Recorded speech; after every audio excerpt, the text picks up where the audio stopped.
Good afternoon. I'm going to ask you all to be seated, finding the shadiest spot that you can.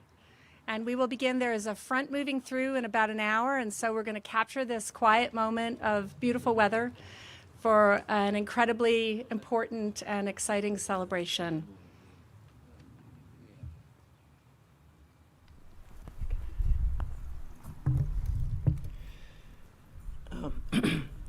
William and Mary acknowledges the indigenous peoples who are the original inhabitants of the lands our campus is on today.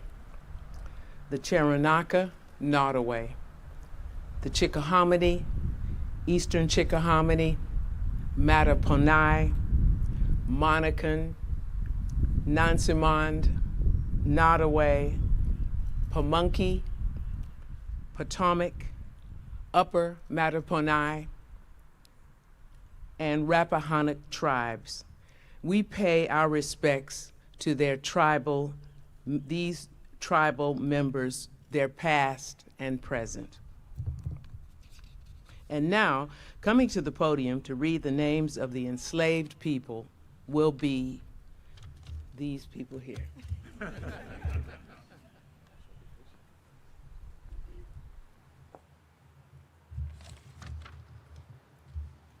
Good afternoon. I'm going to read the first 9 names.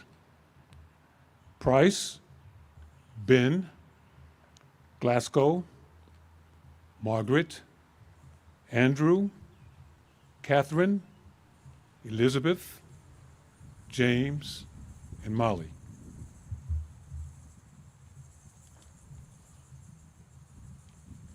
Good afternoon. I'll read the second 9 names. Molly's son, name unknown, William, Belinda, Daniel, Elizabeth, Fanny, Jenny, the second Molly, and Peggy.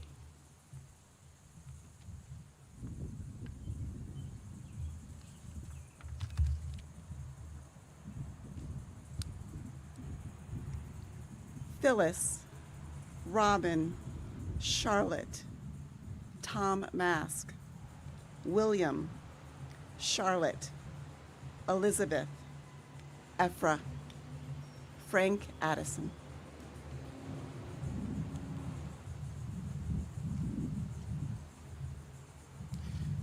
Frankie, Lucy, Nanny, Priscilla, Sucky, Amy, Isaac B., Lamb, Wilson.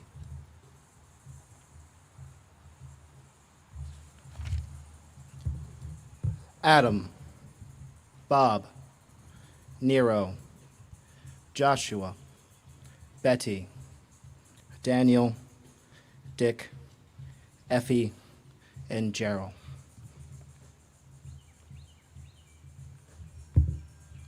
James, Gerald, Kate, Lemon, Letty, Lucy, Mass, Nanny, Ned.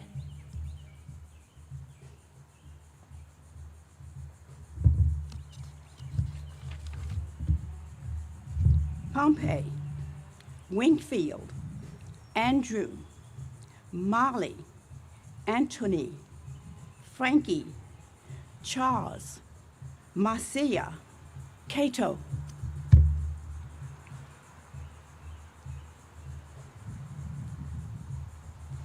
Lewis, Phil, Eddie, Kit, Anise, Betsy, Harriet, Abram, Peyton.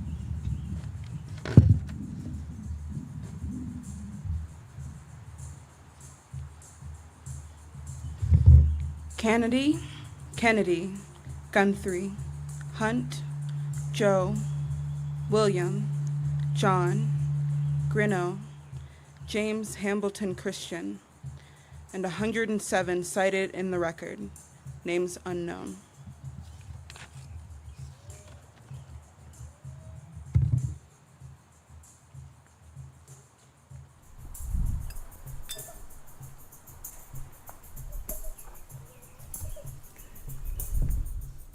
in honor of the groundbreaking for the Hearth Memorial to the Enslaved, the Legacy Tribute Garden, and the Sankofa sculpture, all of which bear witness to the sacrifices of those ancestors who dreamed us free when they didn't have time or the right to dream, and who bequeathed to us a legacy of love and striving, in the knowledge that Sankofa is not symbol, but practice.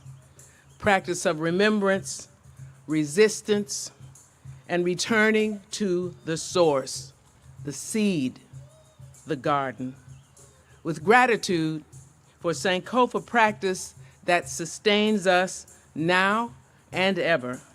To the elders and to those of us here today who carry on the vital traditions of the elders, Yera Woase, we thank you. And to the power of Sankofa that flies again and again, I pour this libation.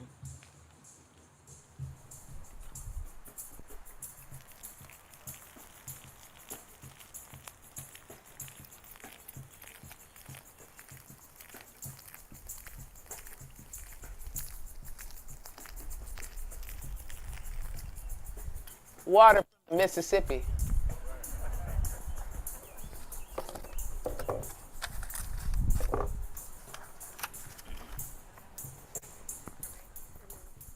Yeah. God. And now, a word from our president, President Rowe.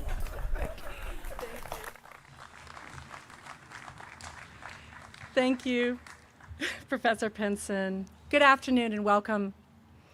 It's such a pleasure to be with you today for the completion of the Legacy Tribute Garden and the beginning of construction on Hearth, William and Mary's Memorial to the Enslaved. This memorial has been so long imagined, long envisioned, long sought. It comes to reality after more than a decade of sustained research and work led by the Lemon Project and the Robert Engs director of that project, Dr. Jody Allen, and so many others. So I want to say a few of those others who have given us the wind and the sails that brought us the Sankofa bird and this memorial.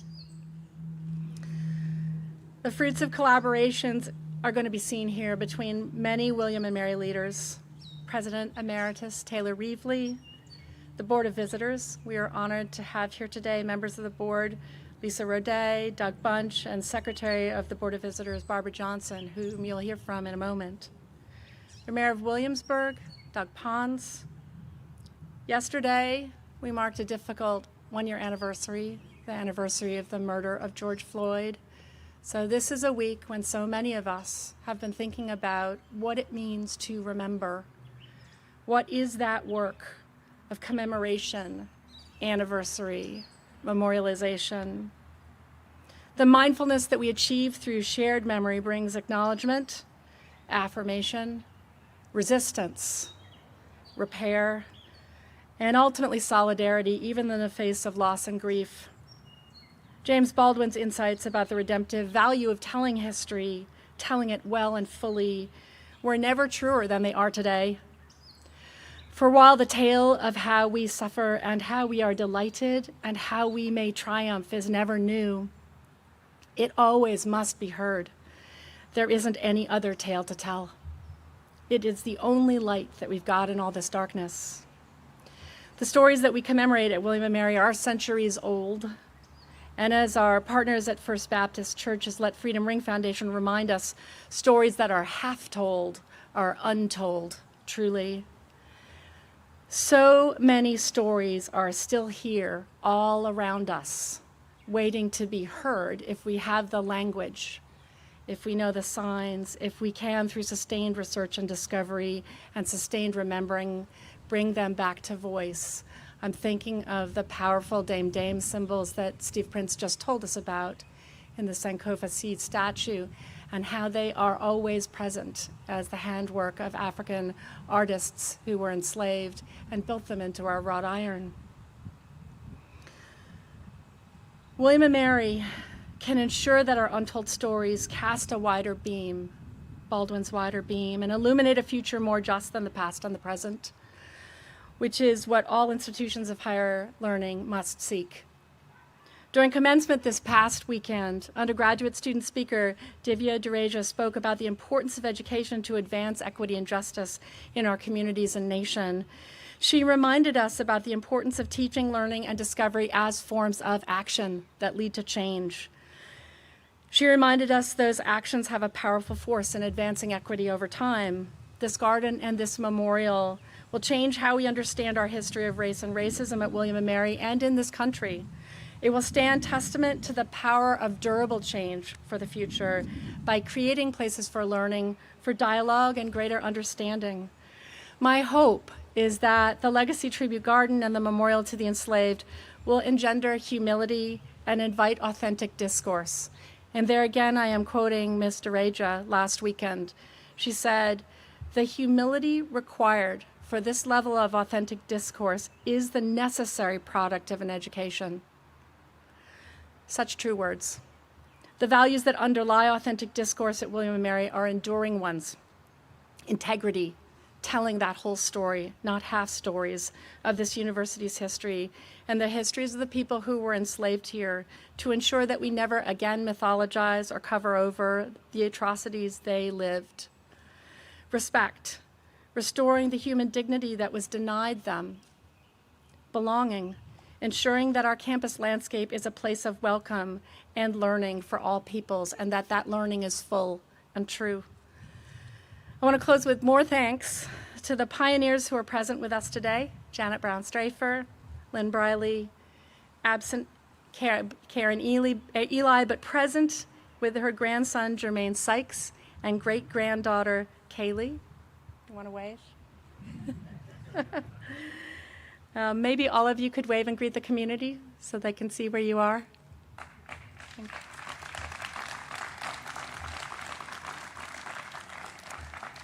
Next, I want to thank the faculty, staff, students, alumni, friends, families, neighbors who have worked unwaveringly to make William and Mary a more inclusive place, especially those who fueled more than a decade of discovery, of deep research into William and Mary's history of slavery through the Lemon Project.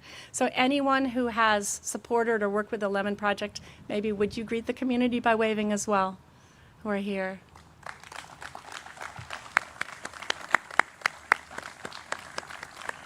Then the building committee, chaired by Dr. Sean Glover, has guided the development of the design concept with so much creativity and care. Many of them are here. Would you wave as well and greet the community? Thank you. And to the many partners who committed funds to this important project. Some of them join us today. Goody Tyler, maybe you could wave if I say your name. Robin G. Nestis, Cliff Fleet and Fran Zemmel, Todd and Elaine Stottlemyre, Jeff Trammell.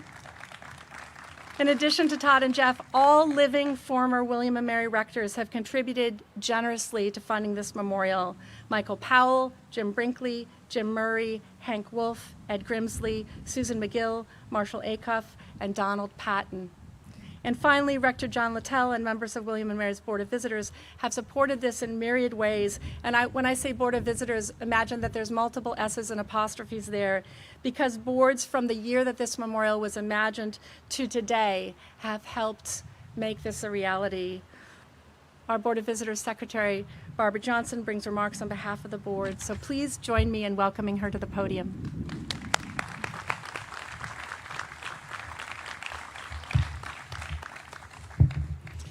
Good afternoon to President Rowe, President Emeritus Taylor Reevely, distinguished guests, to the Lemon Project Committee on Memorialization, and all those who have worked tirelessly and feverishly to make this day a reality. Greetings. I have the honor, the privilege, and the pleasure of giving remarks on behalf of the Board of Visitors of the College of William and Mary, and to acknowledge this momentous occasion in the history of this great university. Over the course of history at this university, there have been hundreds of buildings, hundreds of memorials, hundreds of structures. Here we are today, launching yet another project. But I dare say that this is a project unlike any other project ever undertaken on this historic campus.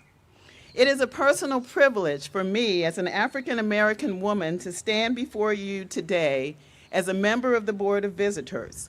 I am indeed my ancestors' wildest dreams. When the Legacy 3 arrived on this campus in 1967, less than 50 years ago, the idea that this university would celebrate African Americans and their role in building this institution was unimaginable. But dreams do come reality, as today we launch this project. The Board of Visitors has played a pivotal role in this dream of the memorial becoming a reality. Approved the Design Review Board through the process, a matching grant, a gift of $1 million through financial commitment of former and current board members. Over 10 years ago, the Board of Visitors was asked, quote, to establish a commission to research the full extent of the College of William and Mary's role in slavery, report its findings publicly, and establish a memorial to the contributions of the slaves at the college. Today is the completion of the commitment that the Board of Visitors made in 2008, and one small but monumental step in this university's reckoning with its involvement in the horrific institution of slavery.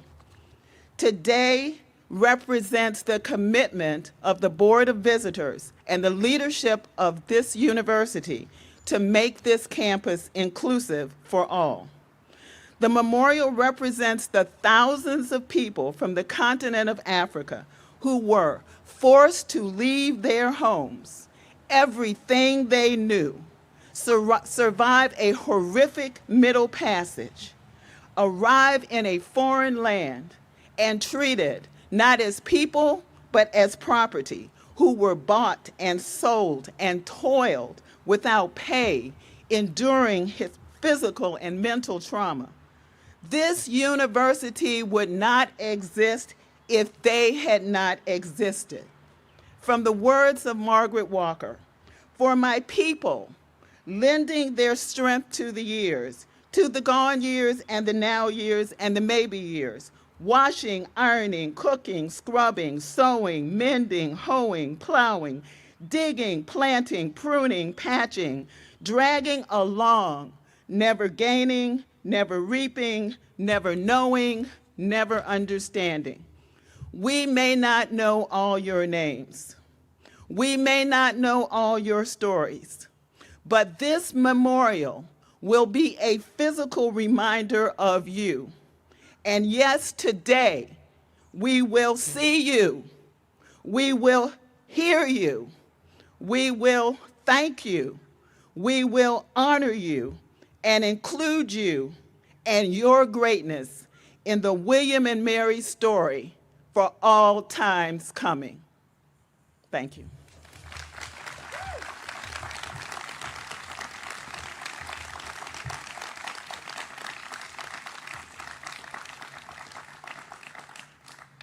I have the pleasure of introducing Dr. Jacqueline Y. McClendon.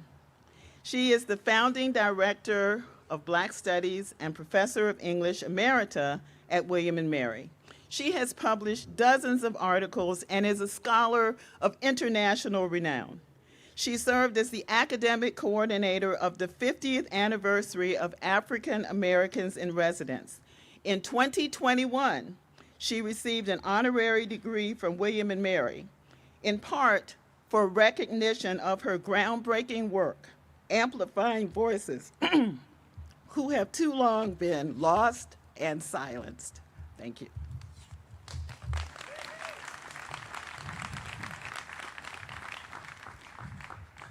Thank you, and good afternoon, everyone. I'm thankful that there's a breeze coming. In May of 2016, a committee was formed to plan a commemoration of the 50th anniversary of the first African American students in residence at William & Mary. I want to start by thanking the members of that committee, without whom we would not have had such a successful commemoration, and we would not be here today for the dedication of the Legacy Tribute Garden to honor those pioneering African Americans who integrated a 258-year-old all-white institution. And this isn't part of it, but if members of the committee are here, could you just wave or stand or do something so people know who you are?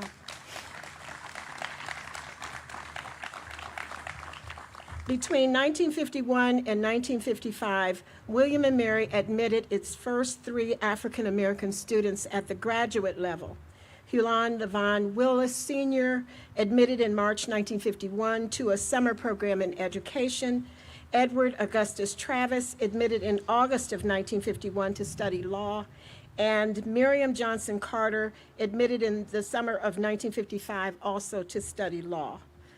After the admission of these 3, William & Mary continued to deny applications from African Americans on the basis of race, stating that it must conform to the state law as interpreted by the Governor and Attorney General, mandating that white and colored shall not be taught in the same schools, and advising these applicants to seek enrollment at Virginia State College, founded as a normal school for African Americans. Even after Brown versus Board and other desegregation efforts, it wasn't until 1963 that William & Mary admitted Oscar Blayton, the first African American undergraduate student. And in 1965, James Bernard Bailey was also admitted as an undergraduate. Neither was allowed to live on campus. Blayton withdrawing after 2 years. Bailey continued and became one of the first 2 African Americans to receive a William & Mary undergraduate degree. In 1967, William & Mary admitted its first African American students in residence. That is, the 3 women undergraduate students who were allowed to live in residential housing and participate fully in residence life. They are Lynn Briley, Janet Brown, now Strafer, and Karen Eli, 2 of whom are here today. Would you please stand rather than wave? Lynn Briley and Janet Brown Strafer. Thank you. These 3 courageous students at the time became the first African American women graduates. At the same time they attended, there were 3 African American male day students, meaning not allowed residence housing. Bailey, whom I've named, and Michael Ings, who, along with Bailey, was one of the first 2 African American male students to earn a William & Mary undergraduate degree, and William Moore, the 3rd person. The Legacy Tribute Garden was conceived by the 50th Commemoration Committee as a permanent manifestation of that commemoration honoring the first 3 African American students in residence, Briley, Brown, Strafer, and Eli, and the other pioneering students I've named, who made integration of William & Mary a reality. And as the Wren plaque states, who persevered through some of the most challenging moments in our nation's history, paving the way for others. The sculpture, Sankofa Seed, by internationally known artist Steve Prince, whom the committee chose because of his commitment to and involvement in the 50th commemoration, is the garden's primary focus, representing the Akan philosophy that it is not taboo to go back and fetch what you forgot. And I think everybody's seen Steve, but could you just kind of acknowledge?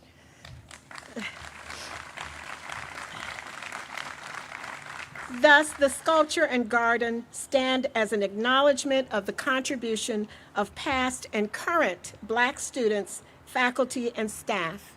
It is an acknowledgment of firsts, of diversity and inclusion, of some of the many milestones and accomplishments the Black presence at William & Mary has helped to achieve.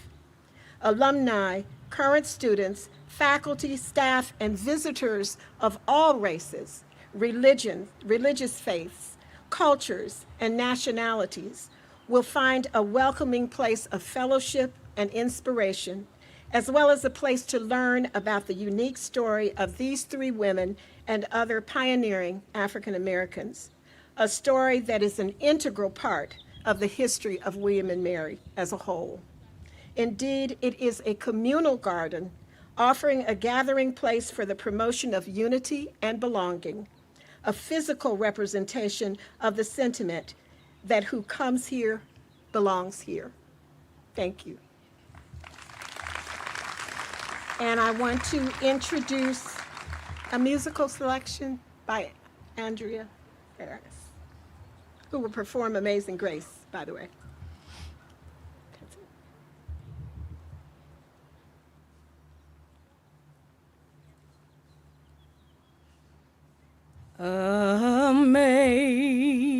Amazing grace, how sweet the sound that saved a wretch like me.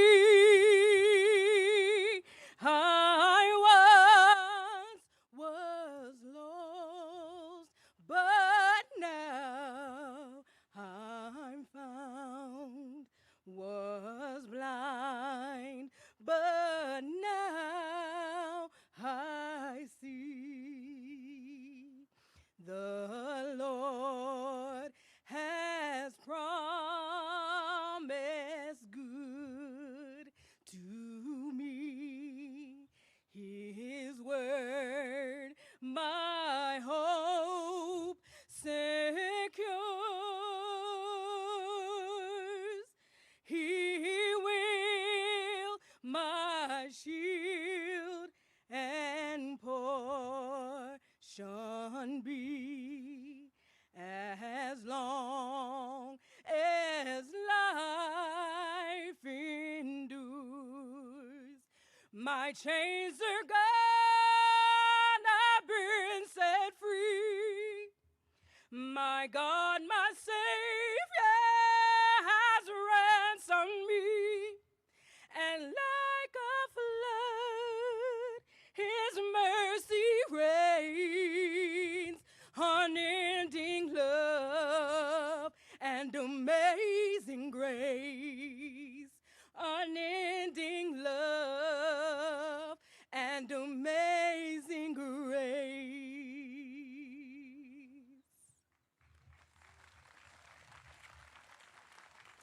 I'd like to introduce Megan Abujala.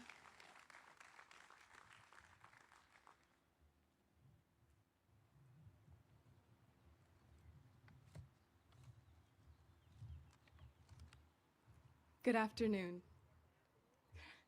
My name is Megan Abujala. I'm a rising senior at the college and the current president of the Student Assembly.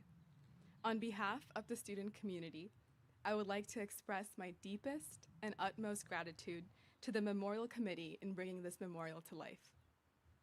As William & Mary students, we take pride in our proximity to American history, whether it be taking classes in the oldest academic building in the country or having the first presidents as our alumni. However, every day, we undeservedly benefit from the forced labor of those who came before us. As students who are passionate about history and social justice, the university's role in acknowledging the past is important to us. Once we do so, we can better understand our role in upholding systems of white privilege in the country today. On April 26th, the Student Assembly organized an art memorial to the enslaved. Select paintings submitted by students were projected on the Wren building walls over there, as students shared music and poems as the sun set. Seeing an enslaved mother and her son come to life on our bricks changed the way I and many others perceived our campus. The event taught me the importance of memorialization. Families and individuals who suffered here were as real and as integral to our campus as the people who enslaved them and have statues dedicated to them. It's difficult to bear the burden of our history, especially as students. There is no healing without accountability and acknowledgement, and this memorial begins the steps towards both of those things. It's symbolic of us coming together and honoring those who were never honored in their time here. The Student Assembly is currently engaged in a student-led plan to tackle systemic racial injustice at William & Mary, ranging from academic diversity to student rights. We value our relationships with students, faculty, administration, and the city, in our goal to make all students feel like they belong, to make them feel like their lives matter. Over the last year, I was able to listen and educate myself by talking to other Black students on campus and learning about their experience. Their hurt, their frustration, and the resilience they have forced to embody as young children due to the impact of colonialism, racism, and white supremacy is unknown to many of us in attendance here today and the majority of students on campus. Students can't feel truly welcomed when our campus does not accurately represent history. This memorial is a meaningful milestone in acknowledging 170 years of slavery on this campus. But we now have 158 remaining years of recent history to confront, and I look forward to the steps we take to tackle this complicated web of institutional inequality. I would like to thank the Memorial Committee again for their countless hours of work. Now, it's my honor to introduce Mr. Goody Tyler, who was named Honorary Alumnus in 2011, is a lead donor of the Memorial Project, and currently serves on the William & Mary Libraries Board. Mr. Tyler and his late wife, Ms. B. McLeod, have been long-standing volunteers and supporters of William & Mary. Their financial generosity has extended across all areas of campus. They have created scholarships to enable students to study here and supported the campus recreation and the McLeod-Tyler Wellness Center. The resources they provided have allowed students to flourish and achieve holistic excellence. Thank you, Mr. Tyler, for everything that you have given to make William & Mary a better place. I would also like to thank the distinguished attendees and event organizers who gave me the opportunity to speak today. Thank you so much, and I hope you enjoy your evening.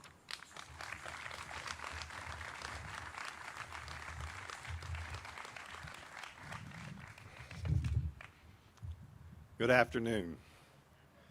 My name is Goody Tyler. I am an honorary alumni of the class of 2021.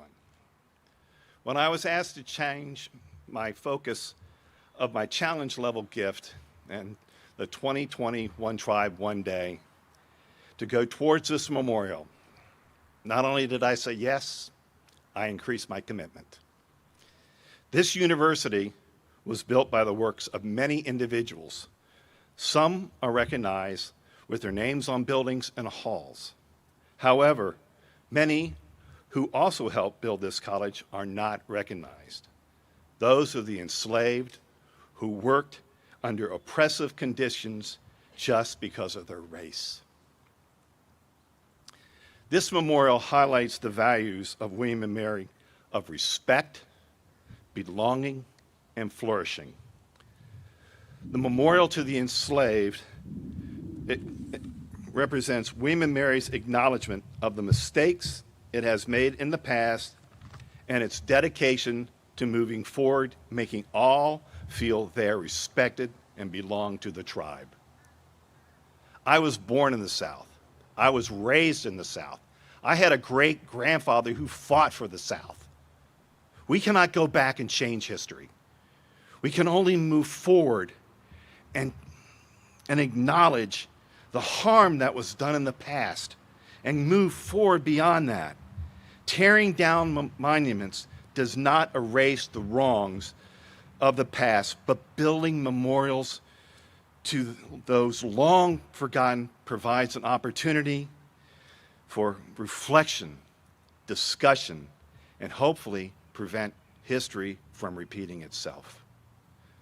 This Hearth will provide serve as a reminder of the past and a hope for the future, providing a location to gather, discuss, and flourish together, regardless of your race, your religion, or who you choose to love. Thank you for attending today. It shows that you care about William & Mary's past and its present and its future. Remember, we cannot choose how we are born. We can only choose how we live and treat others. Thank you.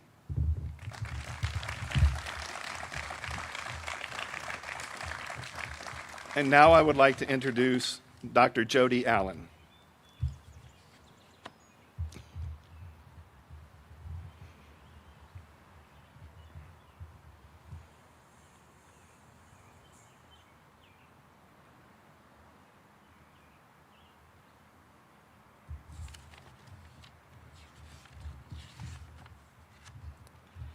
Thank you, Mr. Tyler. President Rowe, President Emeritus Reevely, and everyone here today.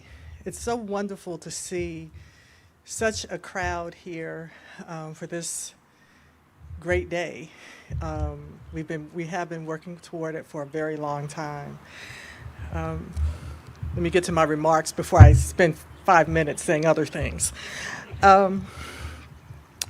Students come to college to learn about the world and themselves.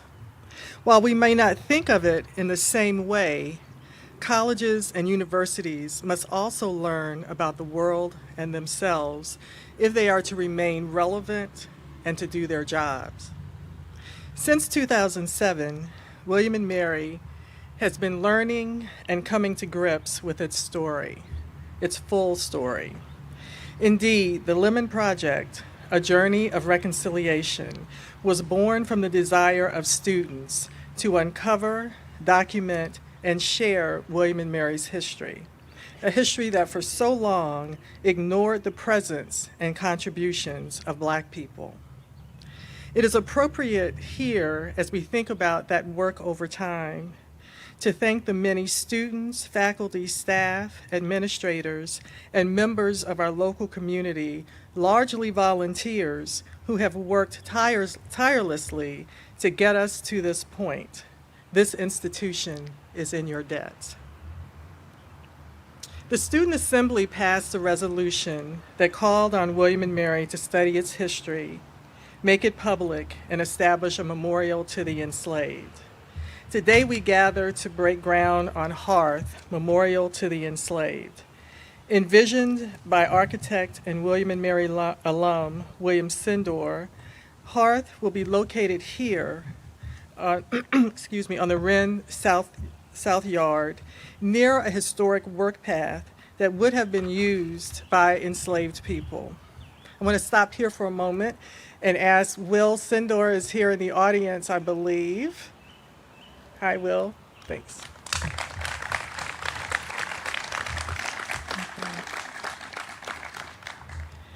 During their time, the time of the enslaved, the hearth was a place of tiring labor, including food preparation and laundry, among other things.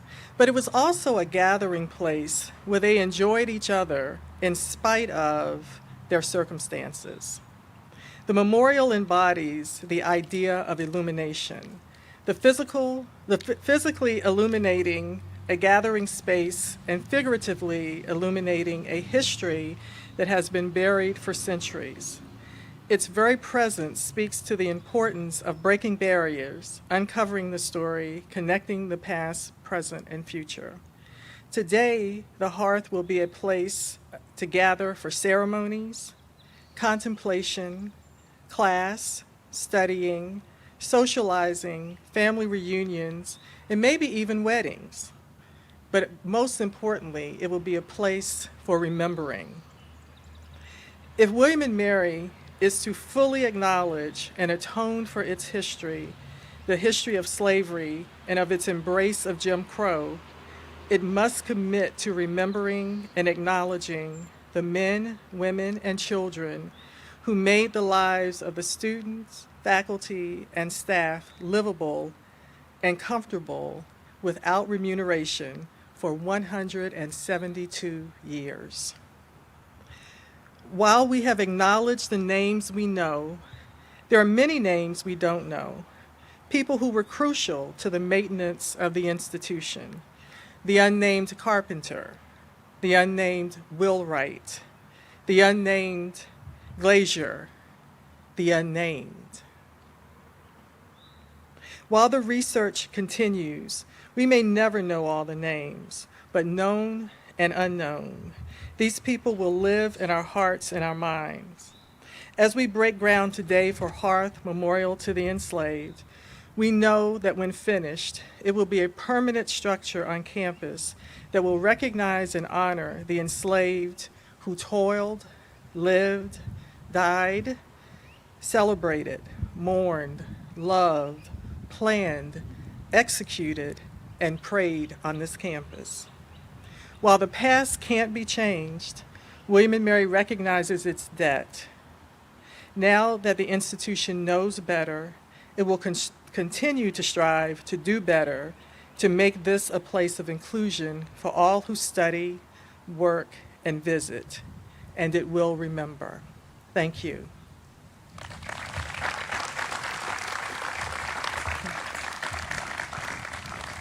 It is now my pleasure to invite President Rowe back to the podium.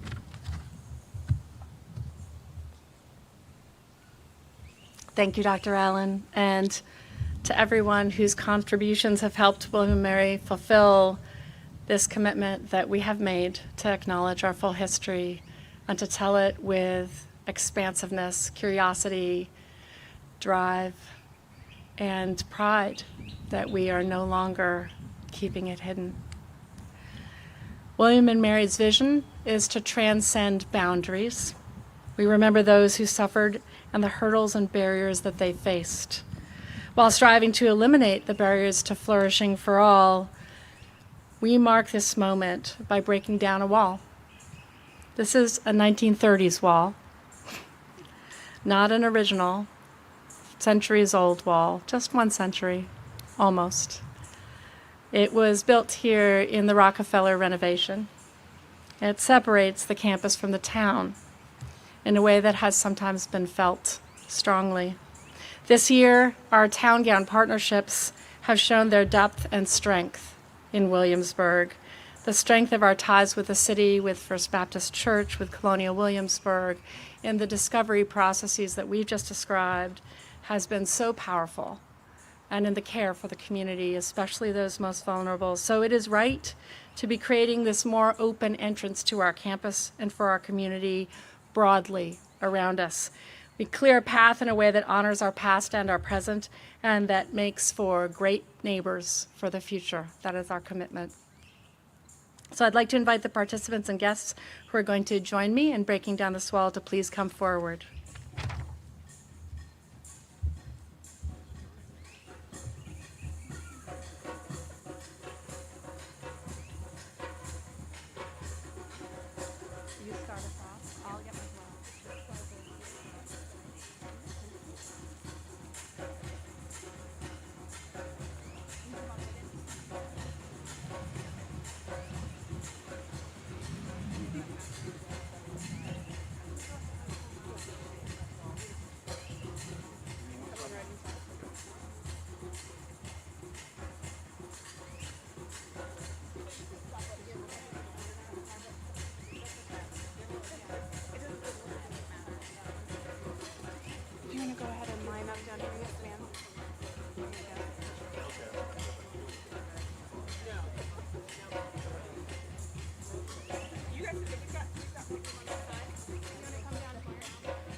Okay.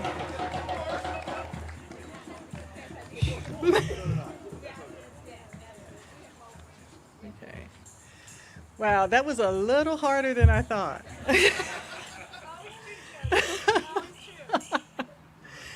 Okay, everybody, this marks the end of and I was on the committee, but I'm just one person on the committee, and I'm not, this was a fabulous event, y'all, wasn't it? I mean, oh gosh, that we're here is really a miracle in many ways. And so, but anyway, I'm here to tell you that the ceremony is over, and we invite you. Yes, come back for the dedication of the memorial. That's going to be a real party. And I want to invite you to visit the Legacy Tribute Garden, which is right back here. So you just walk around. You can go out this way or around that way, and you can see the beautiful sculpture there. Thank you all for coming, and enjoy the rest of your day.